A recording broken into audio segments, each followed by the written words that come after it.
दारू पिण्यासाठी पैसे न दिल्याचा राग मनात धरून धारदार हत्यार पोटात खुपसून खुनाचा प्रयत्न केल्याची घटना छत्रपती शिवाजी महाराज चौकातील एका हॉटेलसमोर शनिवारी मध्यरात्री 11च्या सुमारास घडली.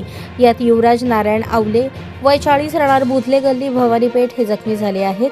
याबाबत त्यांनीच दिलेल्या फिर्यादीवरून बिपिन सुभाष घोडके राहणार काळी मशीद जवळ याच्यावर खुनाचा प्रयत्न केल्याचा गुन्हा दाखल करण्यात आला आहे. जखमी युवराज हा बांधकाम कामगार आहे.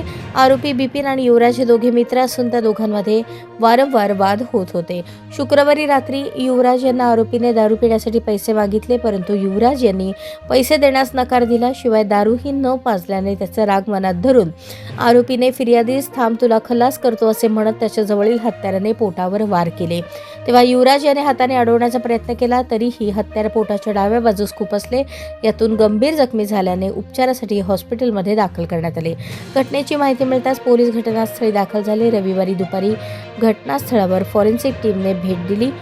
आरोपीचा शोध सुरू असून त्यासाठी पथक रवाना करण्यात आल्याची माहिती पोलीस निरीक्षक तानाजी दराडे यांनी दिली.